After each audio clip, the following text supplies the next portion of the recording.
Hello everybody, this is going to be my first video in my Masters of the Universe Origin line review, so let's get at it. Okay, so this is my collection so far. As you see, I got Castle Grayskull, most of the main figures and play sets. I'll be doing individual reviews. What I'm going to be doing with this review is I'm going to go over some of the basics and general information about the line, and then also I'll probably be reviewing the main character himself, He-Man.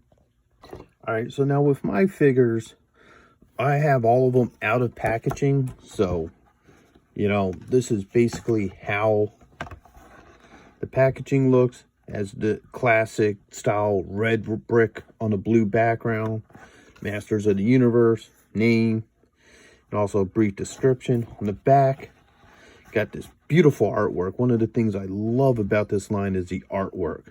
Kind of keeps homage to the original art. Also shows you the play value and everybody who's part of that wave at the time. Now, something you may want to take note if you're into card, like the blister cards, is the overseas ones, the cards are different. You got multiple language ones, and on the back, it still has a plain all, but it also has a multi-language piece up here too. And it doesn't give a description. If you look at the Manny face,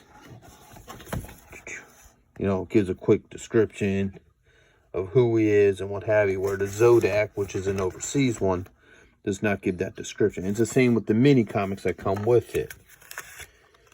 Your standard mini comic,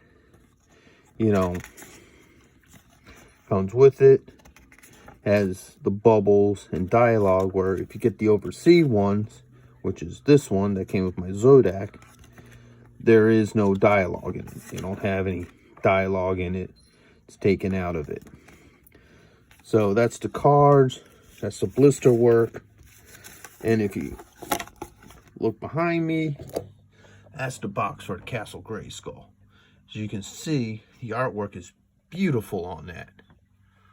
And like I said, anybody who grew up with the original line knew one of the main things was the artwork. Like, I love the artwork for this Battle Cat box. That's absolutely beautiful. And then, back art is beautiful as well. The books, artwork's alright. I mean, it ain't as good as the original mini comics art, but it grows on you. It's nice. The mini comics are good stories, and they tell the story of whatever characters are in that line. And every character of that line has the same book. So, books were alright.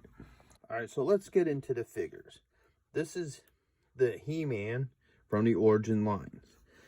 They got good points of articulation. He has articulation in the shoulder, the elbow, and the wrist. The head is on a ball joint. Doesn't have that spin action like the original ones do, but it has a nice, waist joint. Leg is at the hip, the knee, and the ankle. They're nice tight joints, and as you can see, he can stand pretty well on his own. Now, with this particular figure, the big complaint with him was the head sculpt. Everybody complained that the head sculpt didn't look like the original line. I think they were going for the more mini comic look than the actual figure look.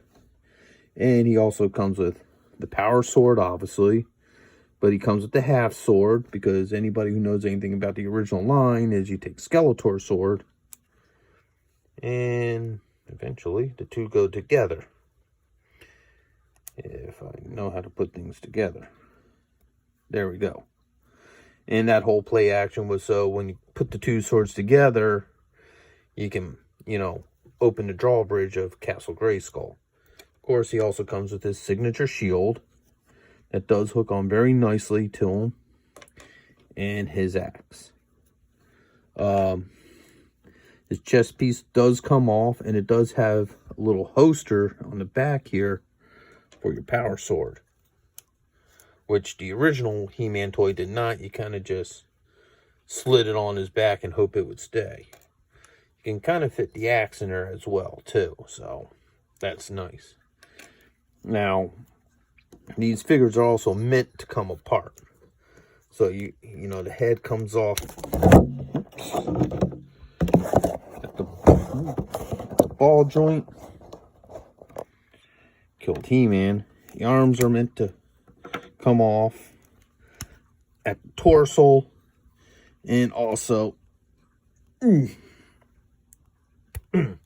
at the leg here, and that's meant so you can mix and match your characters, and so you can mix and match. That mix and matching figure feature is really nice because I also got the Power Armor He-Man. You know, all the same joint spots. He has his, you know, signature damage. You know, he came with this weird head, but he also came with the classic look head. He also came with the power sword, once again. Same play function. And he came with the battle axe, but shinier. They went with a nice little semi-gloss axe here, and then I don't know, some sort of electric power that you put onto the sword, and I summoned the power of Grayskull. But now this is where the parts coming apart is a good thing, because what I've done was took this head from He-Man and actually put it on there. Now he looks more like the He-Man we all know. Now they're also saying too that they're going to release this figure again, but with this head, not the barbarian style head, not this head. So, and he's also going to get a solid power sword. It's not going to be a half sword. That one's actually going to come with a solid sword. So, like I said, this is a nice figure. And once again, he too can actually, he ain't going to cooperate, but he too stands on his own. The joints are solid. Now, he also comes with a little spot for the sword too, which that original figure did not. So that's a nice little added thing. You know, the detail is nice. And the nice thing is, this line, what I really like about this line is, not only is it good for collectors, but they're sturdy figures, so they're good for kids too. You know, they have a lot of good play action, and kids can have a lot of fun with these. And so any He-Man fans who want to get retro toys for the kids, you know, these would be perfect for that, as well as they look beautiful on the shelf to be collected. Now, most of the figures go anywhere between $15 to $30. Some of the rarer characters I've seen go for $40 to $50. So, you know, on the grand scheme of things, they're a lot cheaper. You know, it's not like the classic line that's like $100 per character. And even the play sets are relatively cheap. You know, so if you're a collector on a budget, I would highly recommend this line. If you love He-Man, you know, I feel like there's a lot of love put into this line. And that the people who made it, and this, he don't like standing. This He-Man stands a lot better. So that's my first review. I hope you all like it. Catch you on the next one.